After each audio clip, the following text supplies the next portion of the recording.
All right, this was number 63 problem? 65. 65, number 65. So we're looking at the equilibrium constant, and it's going to be equal to this. This shows the temperature dependence on for the equilibrium constant. And so we could do something similar. We could do something similar to these equations. We see the ln of K2 over K1, the rate laws. This was equal to minus EA over R, 1 over T2, minus 1 over T1, with the negative sign here. Or this one, do you remember this one? ln of P2 over P1 is equal to minus delta H of that over R, 1 over T2 minus 1 over T1. You remember that one from Chem 1A? Yes. Good. What was this one called? Clapeyron. Yeah, good. Good memory. Clausius-Clapeyron equation, Arrhenius equation. And this is a special form where we do this little trick here. And so I was going to repeat the trick over here, except we have one major problem. And again, what was that problem? Temperatures. Yeah, delta G changes with temperature. And so we can't do that. It would have been nice if we could have done it, but we can't do it. But, you know, the situation with thermodynamics is you try to make connections, and you make connections. How do you make connections? Is because you see things. You see lots of things. You see lots of things, and then you can be able to connect them. If you've never seen lots of things, then it's hard to connect those, right? And so this is why there's the shotgun approach to homework. The shotgun approach to homework is when you're confronted with a difficult problem, you know. If you're confronted with a challenging problem, it's much better if you have a lot of things you can draw on versus minimal things you can draw on. That's the tool analogy, or the MacGyver analogy. And so, if you've seen a lot of different things, then you can do it. But you know, if you've only seen one tree and you have no idea what the forest is like, you know, you have no idea what you're capable of doing with that. But going on with this, we've seen lots of other things. You know, there's a workaround with this. What is that? How can we do this? Now, this is why it's so important to review, because when you review, you put things into context. So what I did was I did something earlier, but you got to put words on that, what I did. Do you know what I did earlier? I did, well, this is a problem, so if delta G is changing, we have to get it in terms of things that aren't changing. And so essentially that's what we did. What did we do?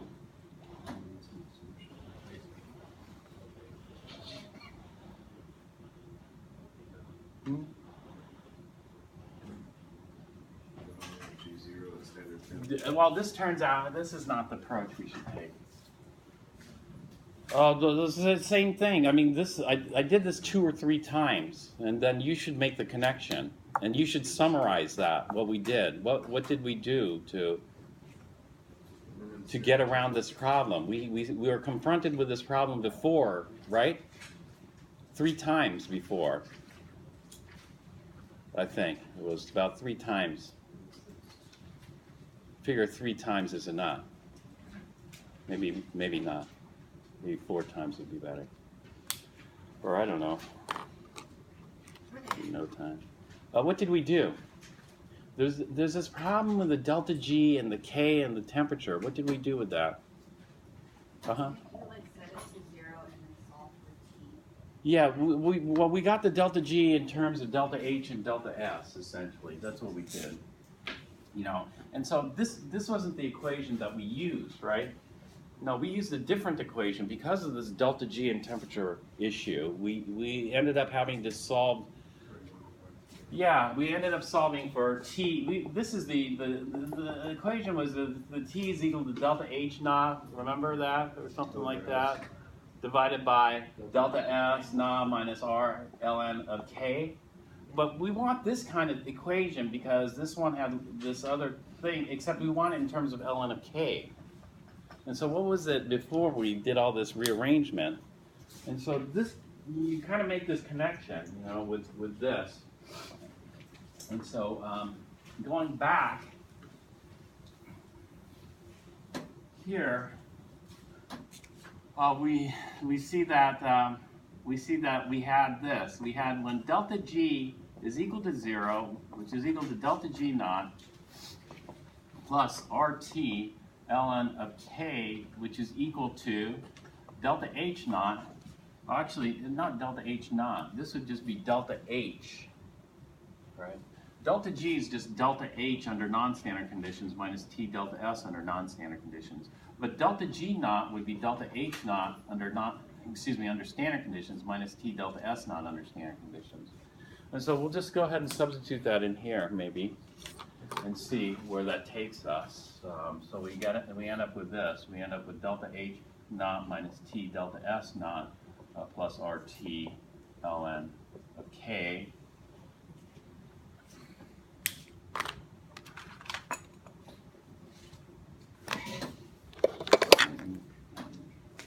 And so we let's try to get everything else on the other side. So we're going to go with RT ln of K is equal to, let's go with T delta S naught plus minus delta H. Is that right?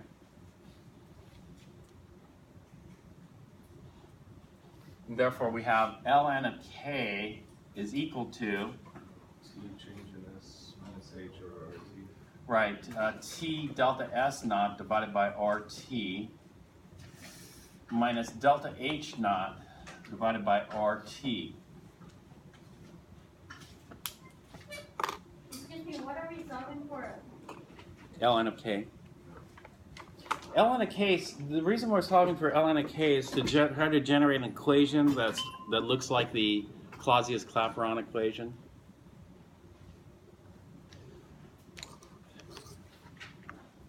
And so that the T's cancel here, right? And so what does this look like? Well, let's rearrange this.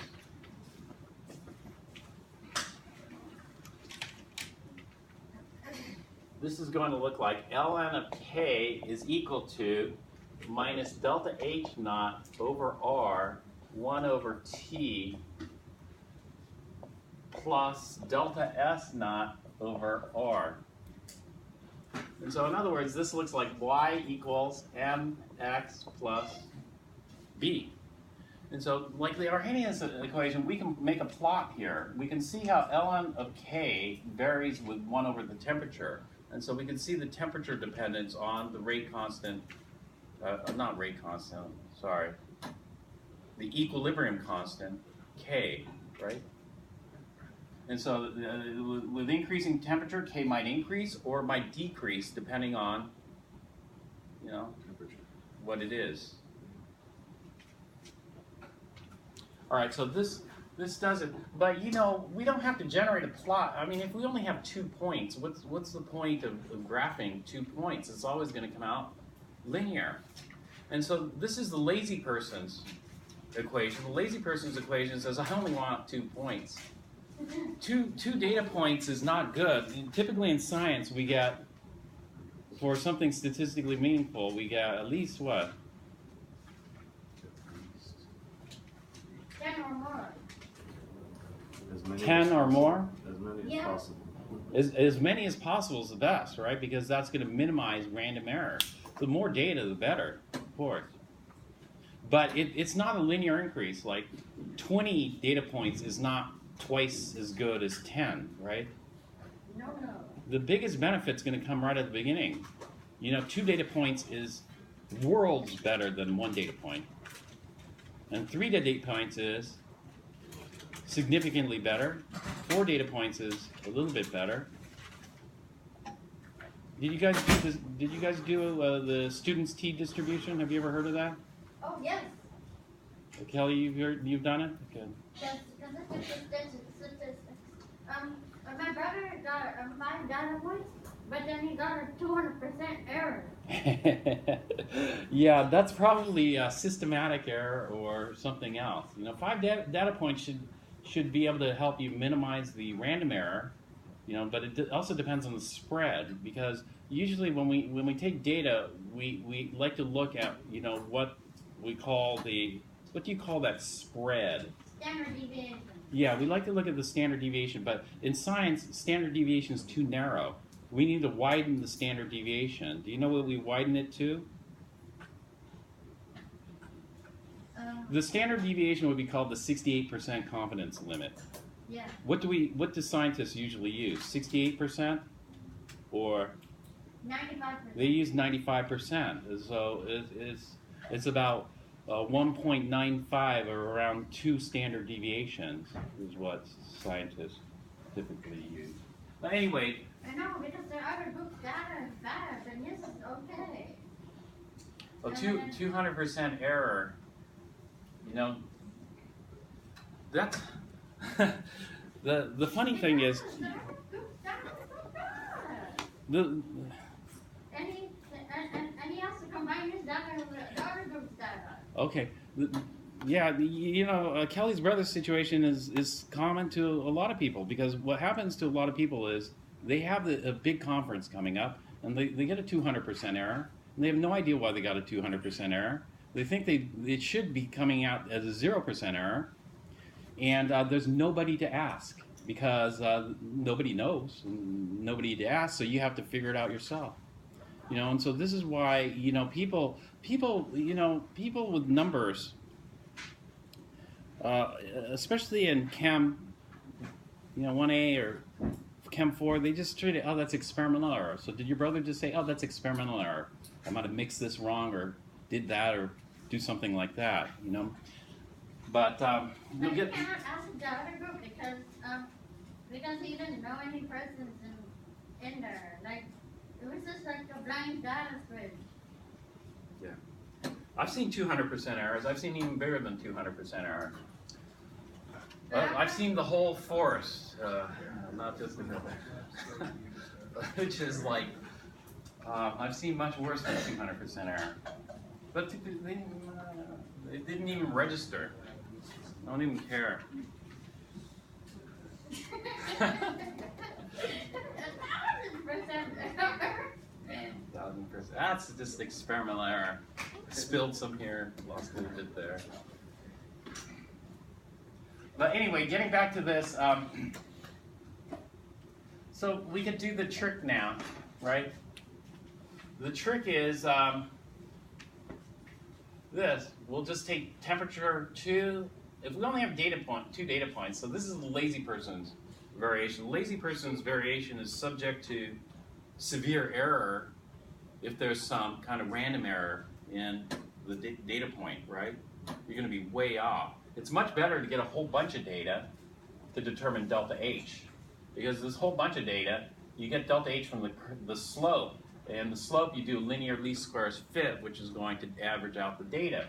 If you only take 2 data points, this is why I don't emphasize this equation that much, but probably I should emphasize this more since I assign a lot of homework problems with this. But it's L on a K at temperature 2 minus L on a K at temperature 1 is equal to, so the delta H at temperature 2 versus delta H at temperature 1, are they different? Yes. Yes, but are they different? Yes, they are different, but are they different? In other words, tell me how different they are. You know, this is like this. For example, oh, that's a strong oxidizing agent, but you know, you gotta explain a little bit, you know, what makes it a strong oxidizing agent. You know?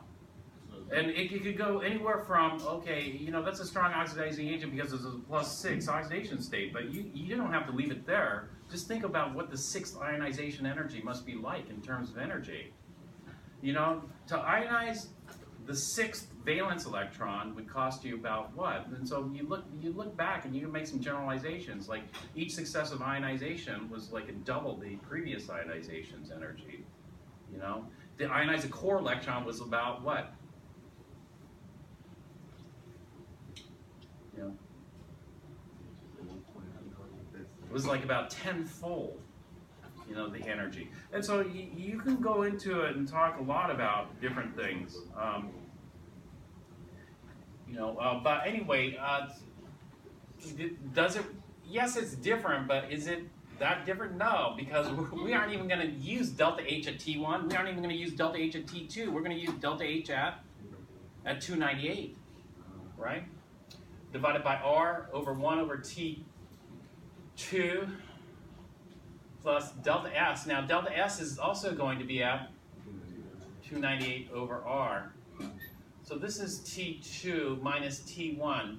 So this is minus delta H. And again, we're going to use the delta H at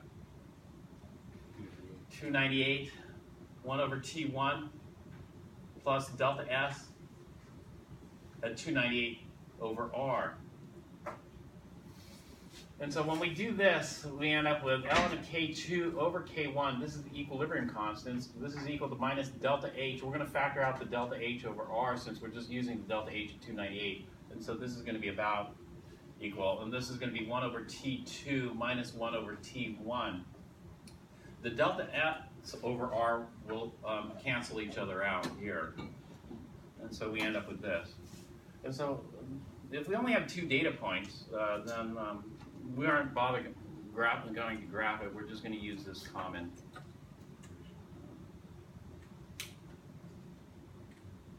rearrangement of the equation. And so all this question's asking you to do is just to use this equation and plug in the numbers. Now there's a difference in using the equation and just plugging in the numbers. A lot of people, the difference is this. You could get away with just using the equation and then plugging in the variables for most things, except for thermodynamics. The problem with thermodynamics is they don't tell you all the restrictions, so you can't just plug in the numbers. Like for example, if somebody just did this, and just assumed, oh, delta G, T1, and T2 are the same, they're going to get the wrong answer, And so there's nothing telling you can't use something like this when it's wrong, because you have a lot of different delta G values out there. Which one do you use here? And so the problem with thermodynamics is you have to understand a little bit about the equations and how they're derived and the restrictions on those equations. So for example, delta H. Delta H is one of the most common state functions in chemistry.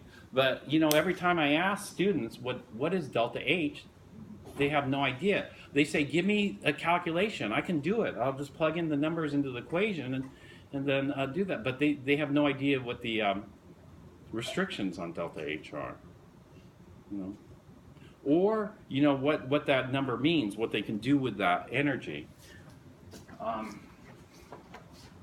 But anyway, that stuff takes time. And so something like this, we see, okay, we're going to just use the delta H at 298, even though these are 2 different temperatures here, and these aren't necessarily at 298.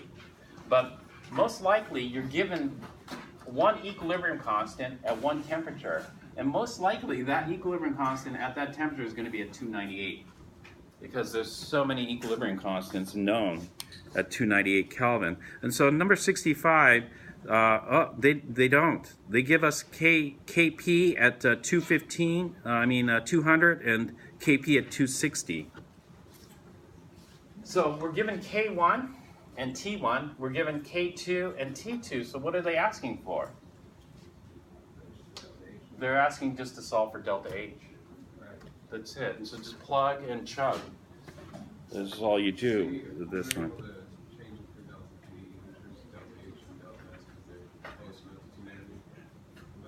Right. Otherwise, this Van Hoff, you can't derive this Van Hoff equation in this form because technically delta H and delta S depend on temperature. But fortunately, that temperature dependence is not so huge. So this is the assumption we're making. The assumption we're making in the Van Hoff equation is that delta H and delta S do not change much with temperature. Otherwise, we wouldn't have gotten this. Would you expect it to change really higher? If the phase changed or something like that, then this equation is no longer valid.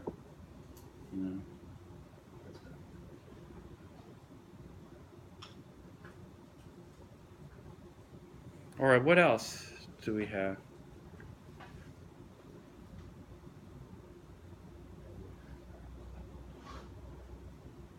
So, you were saying something about the short dinner problem. So I have to do all the problems in the homework? Well, you know, doing is, they really didn't do all the homework problems. There wasn't enough time to do all the homework problems. All they did was they read the problem and read the answer. That's what I figured. I mean, talking to them. After I saw that, I started doing the same thing. I just started reading all the questions, every single question. I would do the ones that were assigned and try to do those separately. But before I do that, I would just look at all the other problems. Look, the nice thing that UCLA was they always gave the complete solutions manual. So all the answers were in the solutions manual. Homework was never collected. You know, and in the classes I took, nobody ever collected homework. And so it was easy to do. Our class, the complete solutions manual, except for some of the advanced problems, is available. And so you could do that if you want to also. I found it really helpful. Because what I found before that is, you know, I'd see these sprinkling of problems, and it was hard to connect, you know, the concepts together. But after I saw that, then I saw every little variation. Oh, this is the same as that problem, except with one extra twist. You know, this is the same as this problem, except, and it was an advanced problem, and so the advanced problems were just simply basic problems with an extra step. You know. Then you take it to another extreme. The other extreme is that you buy the next higher level book, or you find a copy of the next higher level book. So let's say you're taking basic quantum mechanics, you'd look for the advanced quantum mechanics book and then start reading that, looking at the examples there. Usually they start from, you know, where you left off in the other class. So this kind of stuff you could do.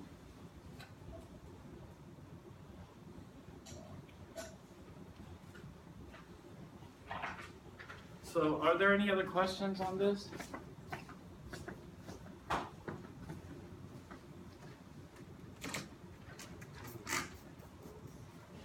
Did you guys finish the chapter 19 in the MESA section, or? We haven't even started. That's today. Oh, that's today? Yes, we haven't even started. All right.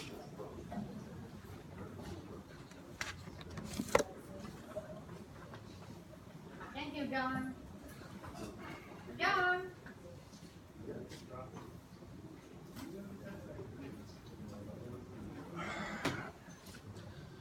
All right, so Oliver, are you you're still asking for that, or? I was asking, yeah, if we could move the test to Tuesday, but like, I don't know how people feel about that. Yes, that's awesome. It's purely a suggestion. No, well, That would help a lot. Take a vote. Take a vote. Right now. Piazza, but no, okay, let me tell you the drawback of doing something like that. The drawback is you're going to have one less exam. And the final will be worth a little more. It's up to you. Thursday. Do it Thursday? I don't care if I'm voting for it, because I'm voting for law. What? What's the next section? The next section would be electrochem, but I haven't gotten that far into it. So it would be okay to,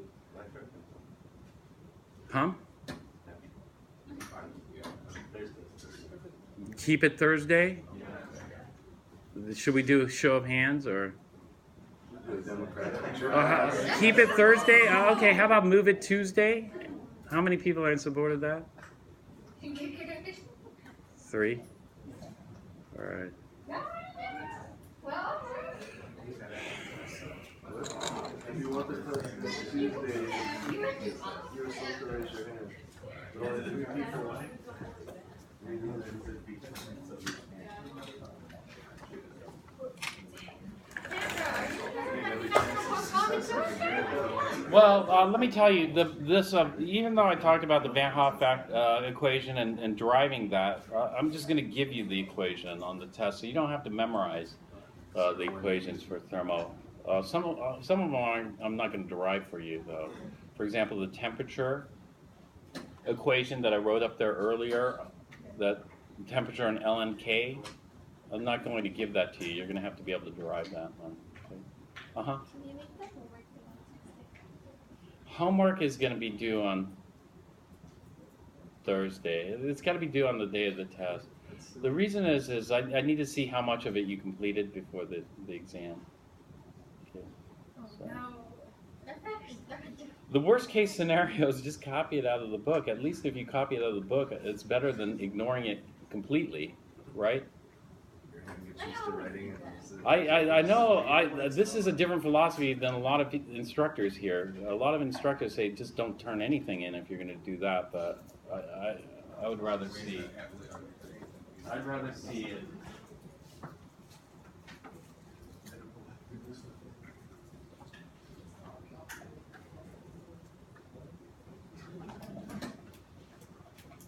I'd rather see a copy out of the solutions manual than nothing at all. Sure, don't keep doing that. Well, hopefully if you copy it, at least you read the question and see, at least make a little summary about how it was solved, so that could help you. All right, what we're going to do, let me tell you, what we're going to do today is we're going to, let me do a little bit of chapter 20 lecture, and then we'll talk about the lab. Actually, we're going into the computer lab today. We're going to finish the imidazole and protonated imidazole. And what you're going to do with that, well, I'll talk about that right now, is you're going to look at the hydrogens and their chemical shift. How many hydrogens were there in imidazole?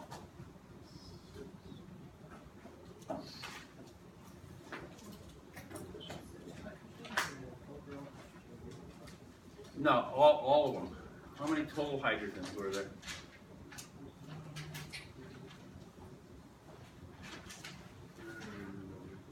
Five and six, right? 5 and 6. And so what you're going to do is you're going to rank the hydrogens in terms of chemical shift.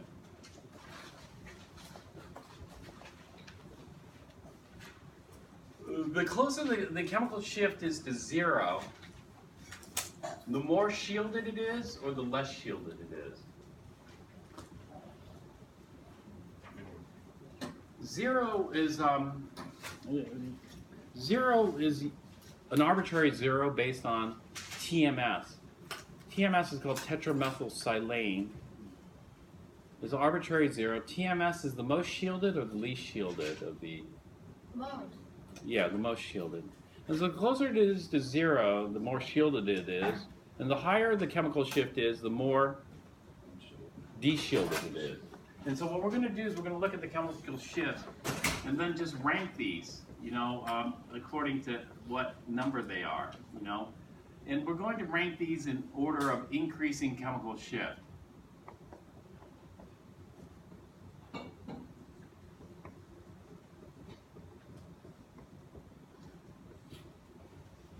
Which means that, you know, as the higher the shift gets, the more de-shielded it is, the more what we call downfield it is in the spectrum. Upfield would be closer to TMS, downfield. And so the more downfield it becomes, which is actually going left here, the more de-shielded it is. And so what you're going to do is you're just going to rank them in order of increasing chemical shift and then just take a look at the structure. Does it make sense structurally that, you know, more of the electron cloud is sucked away from this hydrogen versus this hydrogen?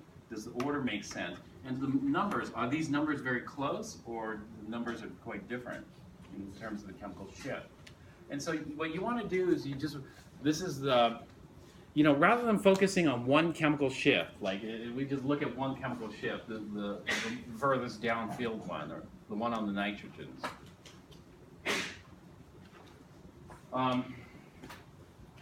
What we want to see is the range, you know.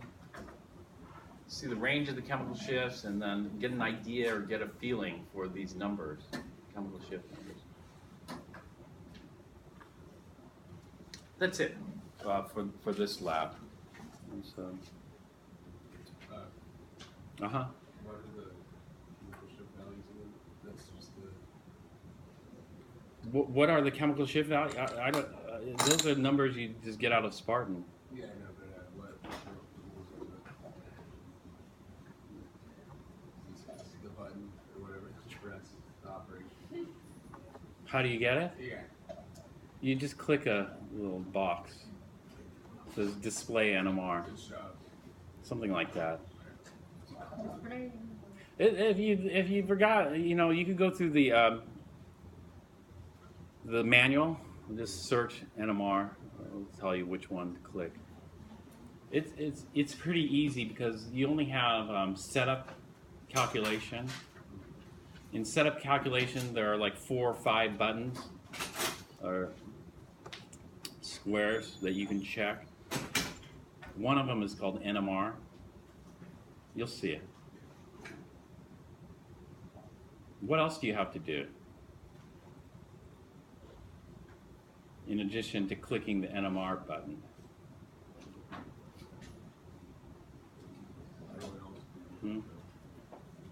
You probably don't have to do this because it's already set at default. But you'll get more accurate calculations with a higher basis set. If you use a 331G, whatever it was, it's not going to work. You have to use minimum 6. 6 what? It's in a drop-down menu. It's 3G. There used to be the program I used to use when I was a student was called Gaussian. It was Gaussian because it modeled atomic orbitals as 3 Gaussian functions. And so the basis set was called 3G because you use 3 Gaussians to mimic an orbital mathematically. But now we're at 31G, etc.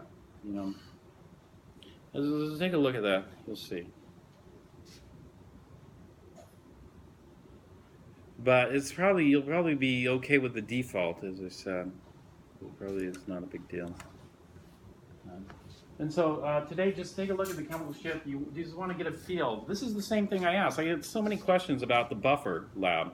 All the buffer lab was trying to do is trying to give you a feel for buffers, not add a specific amount and then, oh, the pH changed to this. That's only one. I wanted you to see the whole range. So what happened at the start, you know, when you're at the buffer, and what happened as you continued adding the HCl? Did the buffer still resist, or did the buffer finally succumb? That's what I want to know. And about how much did it take to find it? It should have eventually failed, right, to buffer the pH. And so what I was asking for is just a little paragraph, you know, something so simple like after 30 drops, you know, the pH changes dramatically. Otherwise, the pH remained fairly stable, something like that. You know, just trying to get a feel for buffers rather than a specific point, because the lab, as it was written, just said add this X milliliters of HCl, measure the pH. Well, that's fine, but that's only like one tree. You know, you don't know the whole forest.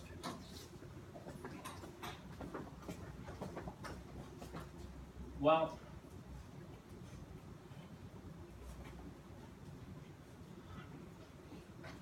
let me bring up some slides here. You could get these as well. I'm going to use the PowerPoints from our book. So if you have a Master in Chem account,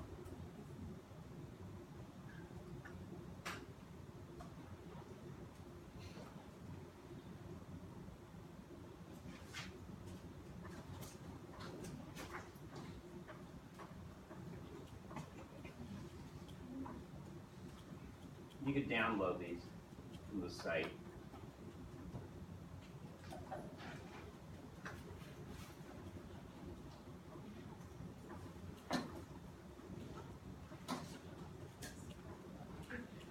Okay. Sorry, I thought it was showing here, but it wasn't.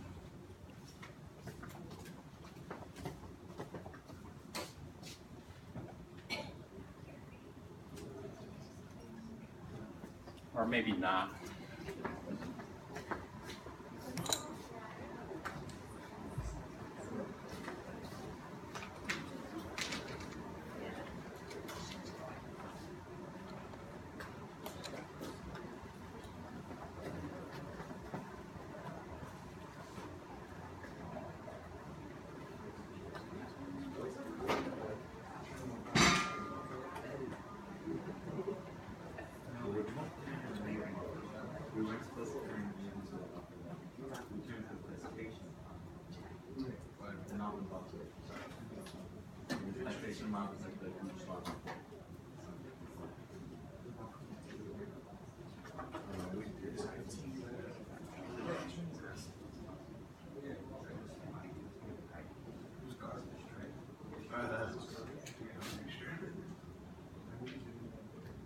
Not enough memory.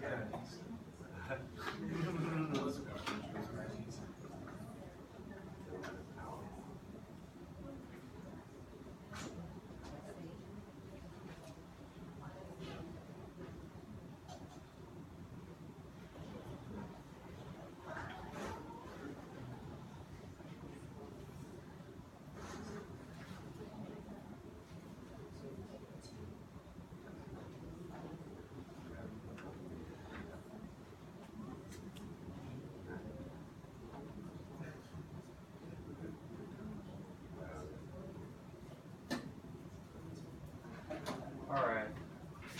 Wait, why are you opening the PowerPoint?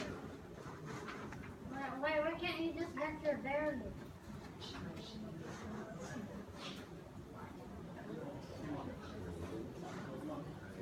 I think it's the one above it. No?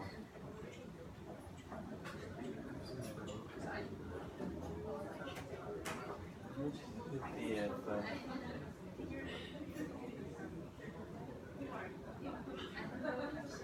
all right.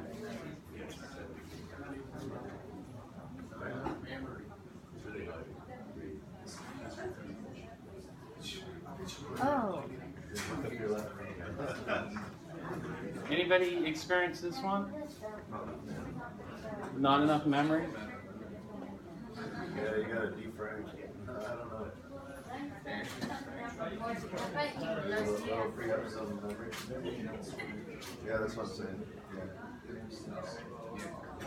It's saying that awesome PowerPoint's too. Oh, there it is. It was because it was downloading the rest of it. It was taking it. Okay. I got it.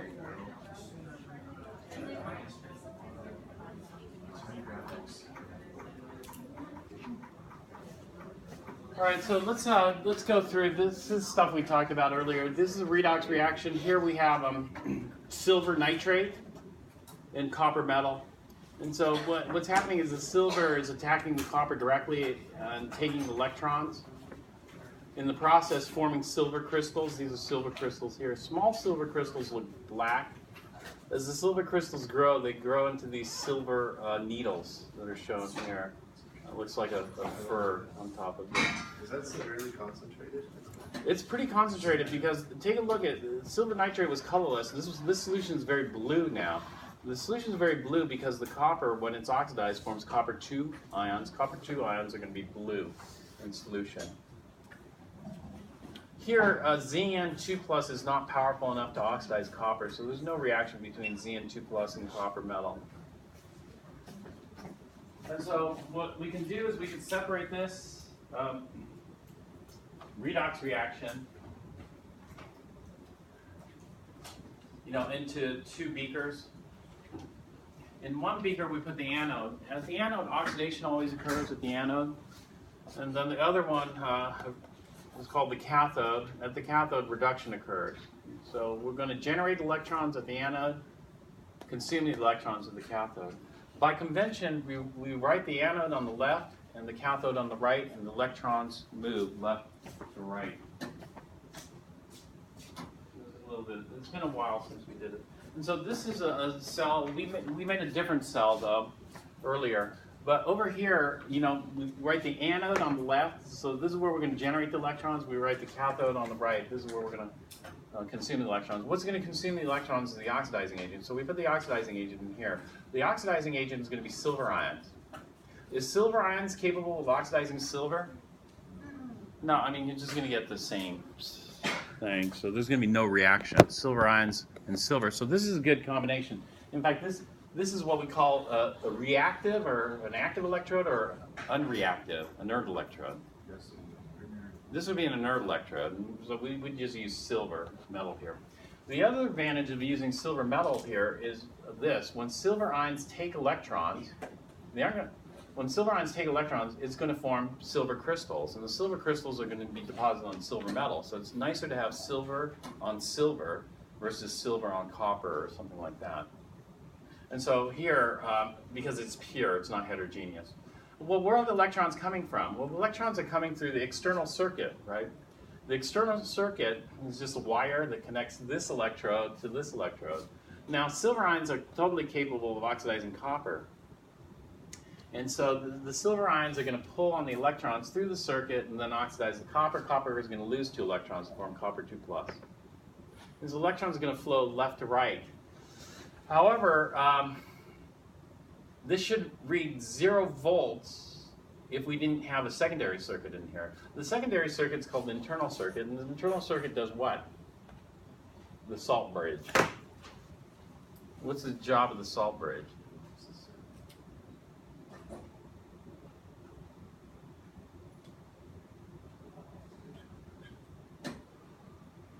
The job of the salt bridge is to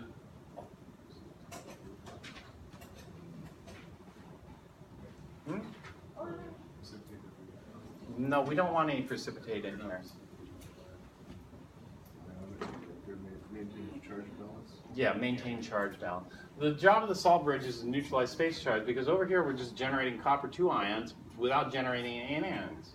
And so what's going to happen is we need anions to go over here, because if we're just generating cations, there's going to be a huge space charge that develops, which will drop the potential to 0 volts.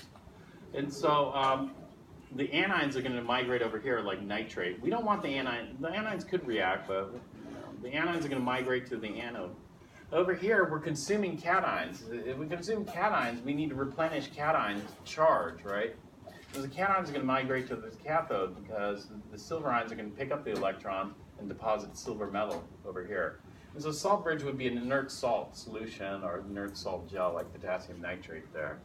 Actually, I think we use potassium nitrate. Here they put some plugs to help prevent diffusion, because one of the things you don't want is you don't want silver ions to migrate over here. Because if the silver ions start migrating over here, then it can attack the copper directly. But because of entropy, eventually it's going to happen. You know, some silver ions will make it out over there.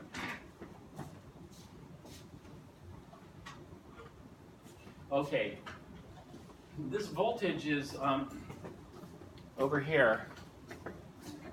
Voltage is also called, do you know other words for voltage?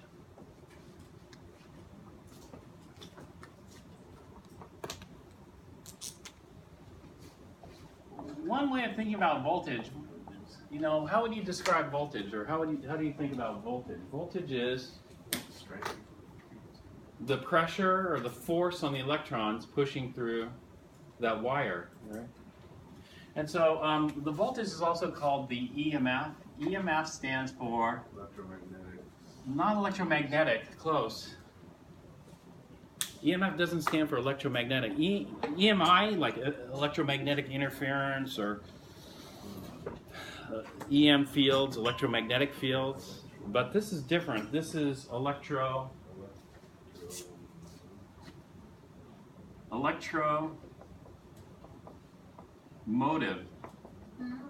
force. Electromotive force. causes the electrons to Yeah. to move. And so the symbol for voltage that we're going to use is E for electromotive force.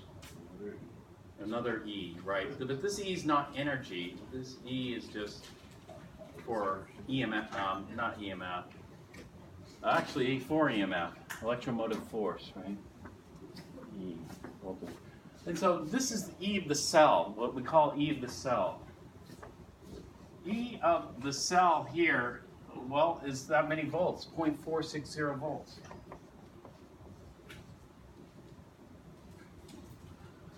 We think about this electromotive force in two ways. This is going to be the electromotive force due to the copper to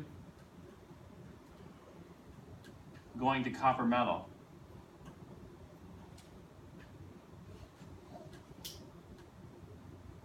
Plus the force from the copper of, no, copper, sorry, I got this backwards. I was thinking of the other reaction we were doing.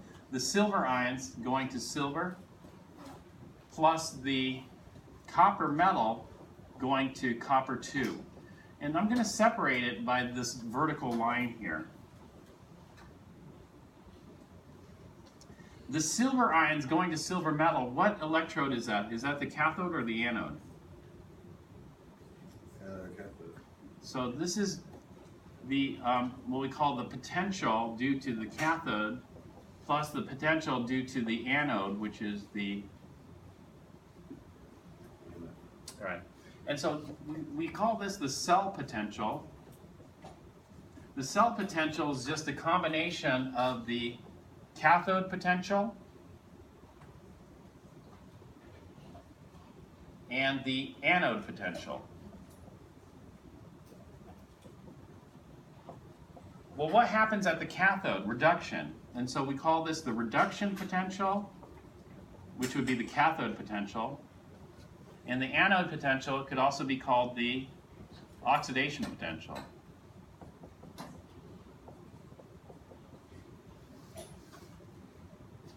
And so the cell potential is just the sum of the reduction and the oxidation potential.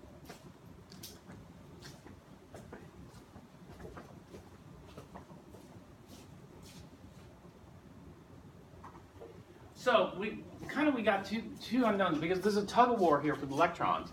You know, the silver ions pulling on the electrons. The copper, do you think it gives up those electrons easily? No, the copper is resisting. Copper is holding back on the electrons. And so, you know, when I think about this voltage, I think, okay, how hard are the silver ions pulling? And I think the silver ions have to be pulling harder than 0.46 volts. You know, the silver ions must be pulling harder than 0.46 volts because copper is going to resist. And so when we think about this, well, then how many volts is silver ion pulling? Maybe it's pulling 1 volt, and copper is resisting 0.54 volts.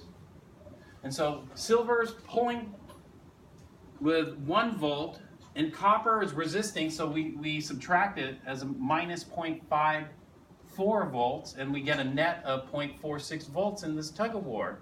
Net of 0.46 volts of force pushing or pulling the electrons through the circuit or wire. Does that make sense?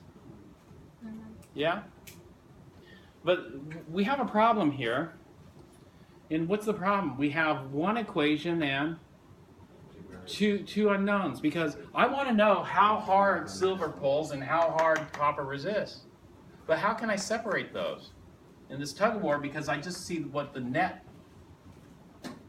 result is, right? And so, you know, this is like a tug of war. You know, a tug of war, let's say the rope is being pulled like this, so this side's winning.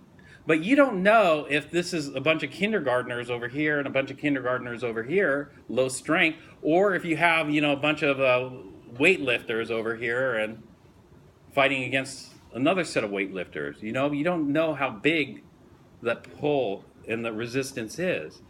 But we'd like to know, right? So we can make some determinations. All right, so here we set up another electrode. In this case, what's the oxidized over here? Over here we have copper 2 ions, so we could use a copper electrode. Over here the anode is going to be zinc. Copper 2 is capable of oxidizing zinc, so copper 2 and zinc yield zinc 2 and copper. When you do this, set up a cell, we generate 1.103 volts. And so how much of that is due to the pull of copper, 2 ions, and how much resistance do we get from the zinc?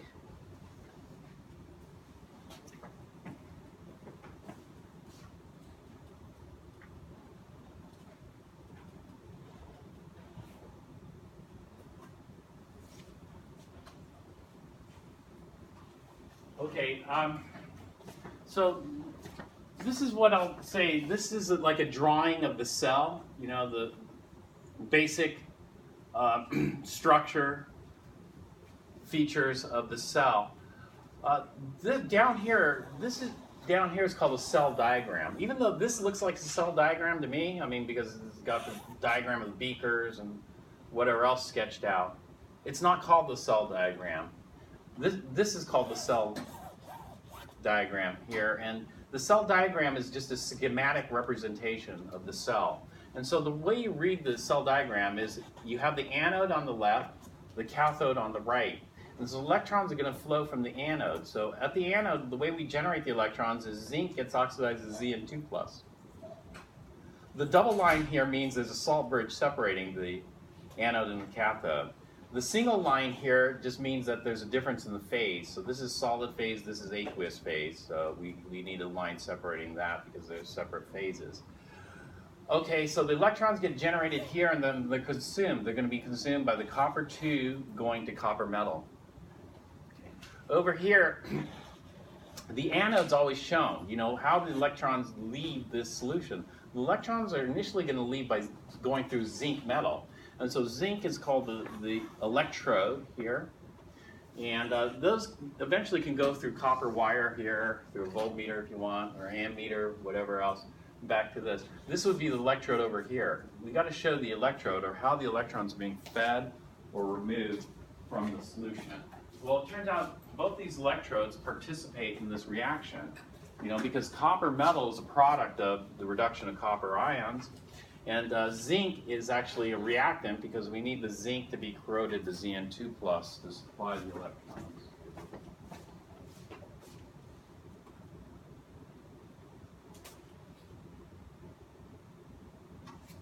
We call those couples.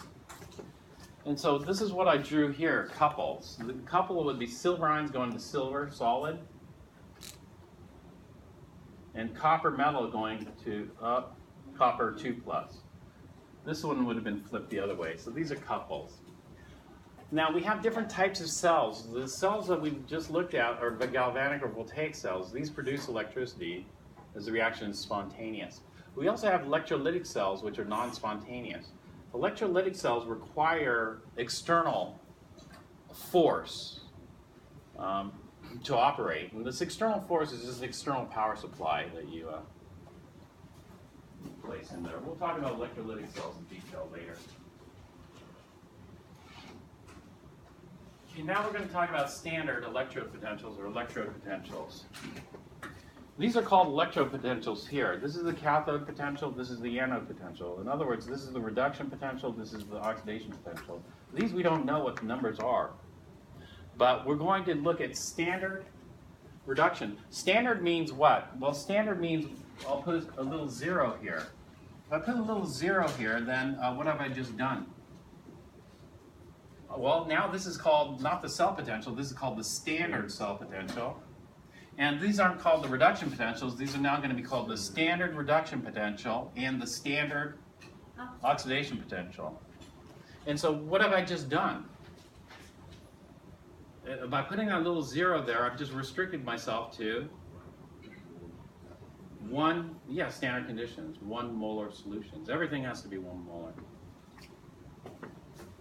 Or 1 bar or atmosphere. Like I said, because we have 2 unknowns, in one equation, this next statement makes sense. The potential of an individual electrode is difficult to establish. Of course it's difficult. It's impossible to establish, right? Because you have two unknowns and one equation. Now, if we could have another equation, maybe we could establish it. But can you think of another equation to establish it? Therefore, what do you do when an equation is impossible to solve? This equation is impossible to solve, right? And so what do? Use an arbitrary zero. So what we do is we just say, okay, you know what? Copper is going to offer no resistance. And this entire force pulling the electrons through is due to silver ions. Silver ions is pulling with 0.46 volts. Copper is resisting with 0 volts. Take them. Do you think that's accurate? No. No. No, and then who wants to memorize a whole bunch of different standards? You know, arbitrary zeros. How many arbitrary zeros have we had already? 2. What were they? The hydrogen being the hydrogen, the chloride being 0 and the Not the chloride, the hydrogen Yeah, being 0 and chloride takes all of it. right. And so what we got to do is that when you have a situation where you have two unknowns and one equation, we're going to choose an arbitrary zero. And the most logical arbitrary zero would be hydrogen. Zero. Oh, nice. And therefore we have the SHE, the She. The She is the standard hydrogen electrode.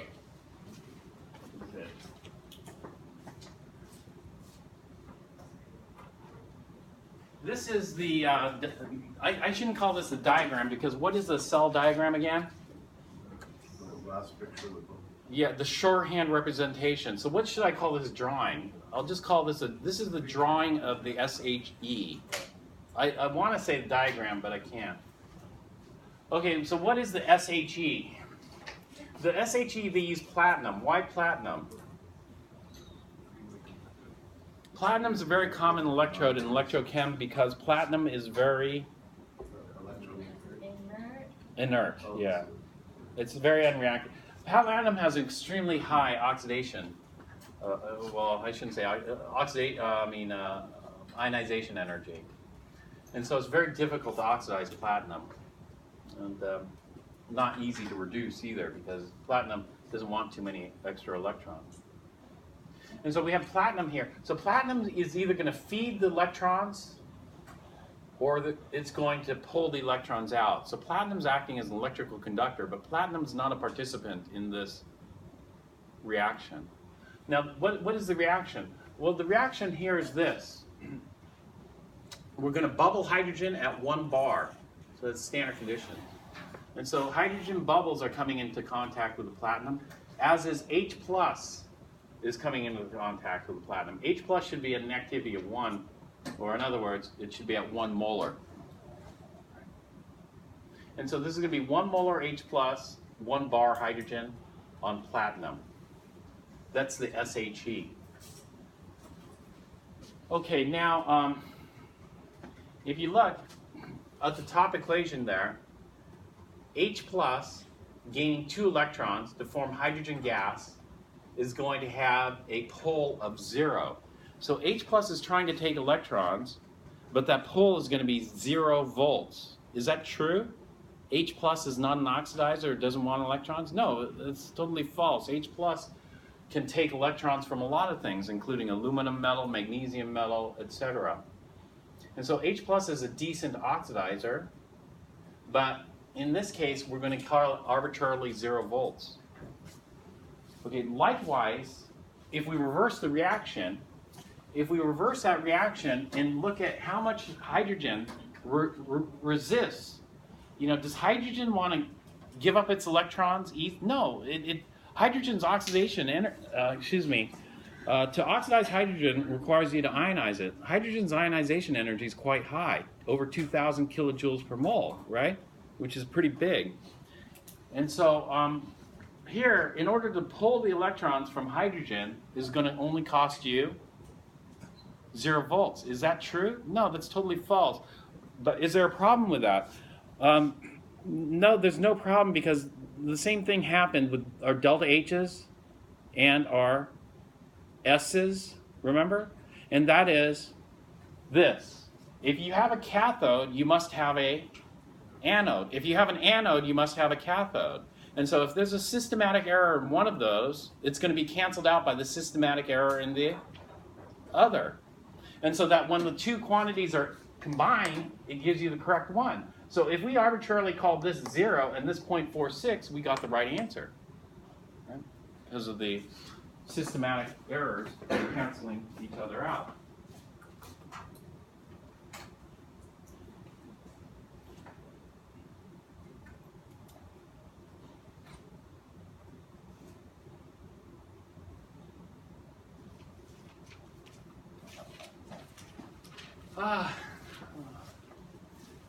Petrucci, I don't know. You know, Petrucci has a love of positive, but I have no idea why he wants to change it to a negative in this chapter. You know, because it's very simple. You just add up the two potentials, right? The higher, whatever. But what Petrucci does is he does this thing. This is going to be different than me. In most charts, do they give it as a reduction half reaction or an oxidation half reaction? Let's take a look at a chart. Reduction. Yes. When you look at most charts, they put the oxidizing agent on the left and the reducing agent on the right. And so this is called a reduction half reaction. Okay, to get an oxidation half reaction, what do you have to do? You have to flip this one backwards. And if you flip it backwards, then I'll tell you, we change the sign of that. But this is why, Kelly, you can do whatever you want here, but this is negative here. Mine is positive. Why is there a difference? The difference is because of this. Petrucci will do this. For the cathode is where reduction occurs, right? And so he'll just use the reduction potential from the chart. And then what Petrucci likes to do is he likes to use the anode, but he doesn't use the oxidation potential. Do you know what he uses? He uses the reduction potential. So he takes the reduction potential plus the reduction potential. You can't take reduction potential plus a reduction potential. You have to take reduction potential plus a oxidation. Therefore, he changes the sign here. And so this is why he takes the reduction potential and the reduction potential, but change the sign here. I don't want you to do that. I want you to take, the reason I don't want you to do that is because the magnitude means something. You know, and when people do this, they don't pay attention to what the number on the oxidation potential means. And so what I want you to do here is I want you to take the reduction potential and add it to the oxidation potential rather than taking the reduction potential and subtracting it from the reduction potential. Got it? Got it. Good.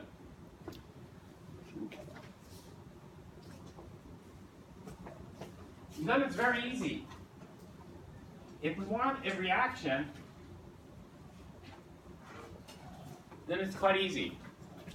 Okay, because here over at the cathode, let's take a look at this reaction. The electrons are going to be generated from hydrogen going to H+.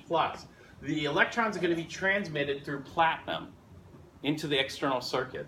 From the platinum, they're going to travel over here to the copper. When they're at the copper, they're going to be fed to copper 2+, and the copper 2+ is going to be converted into copper metal. And so the voltage for this is going to be the potential for this, the copper 2 plus 2 electrons, plus the potential for this, which is 0. And so it's just going to be 0.34 volts here. Let me look at some more examples.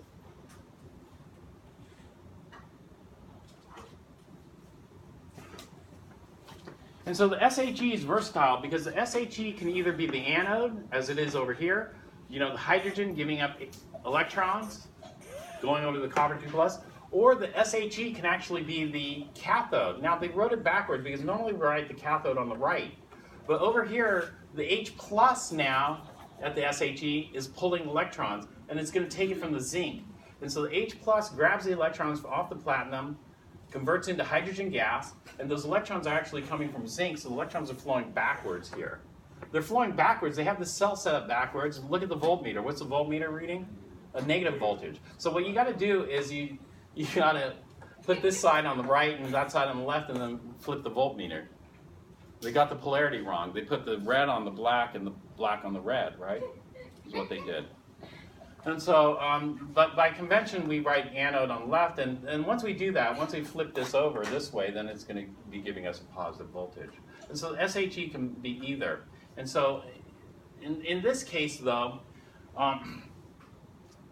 we measure the voltage. The voltage is still going to be something. And so, the voltage is still going to be called negative. And so, this is it here. So what a positive means, these are all oxidizing agents. What a positive reduction potential means is that it's a stronger oxidizer than H+. What a negative reduction potential means is that it's a weaker oxidizer than H+. Does it mean the electrons go backwards? No, it just means it's weaker than H+. And if I set up a cell in which the SHE is on the left, then this would give me a negative voltage. So remember that negative voltage we saw, negative 0.763 volts? That's down here, negative 0.763 volts. Right, because in this case, Zn2+, we're going from zinc to Zn2+ in that SHE cell. So now, what if we're looking at reduction? Well, we only have one charge, so this is the reduction, no problem. But if we're looking at oxidation, then it's backwards. If we're looking at oxidation, then what we have to do is we just change the sign of all these. And so what has the highest reduction potential would be silver ions. Its conjugate here would have the lowest reduction potential, that is silver metal, at minus 0.8 volts. And so we're going to use this chart to do some calculations later. But we know the strongest oxidizer is fluorine. Fluorine has a very high reduction potential. A high reduction potential means it wants electrons. It wants to be reduced. The lowest reduction potential would be lithium. Right. Lithium ion's reduction potential is minus 3 volts. If lithium's reduction potential is minus 3 volts, maybe it wants to be oxidized, is that right? No, it just means it's 3 volts worse of an oxidizer than hydrogen plus.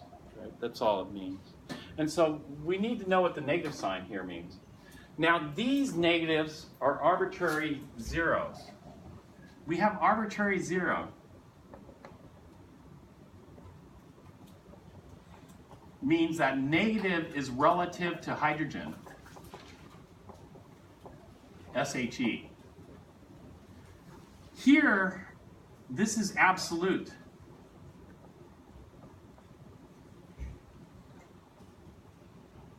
And so a negative sign here means that the electrons are going to flow backwards.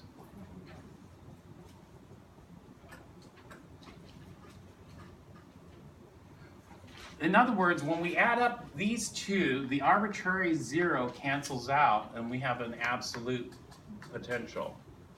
And so the negative sign for the half potentials, which we call these, means different than the negative sign for the cell potential. All right, I'm going to stop here. We'll take a break and then we're going to go over to the computer lab. Okay.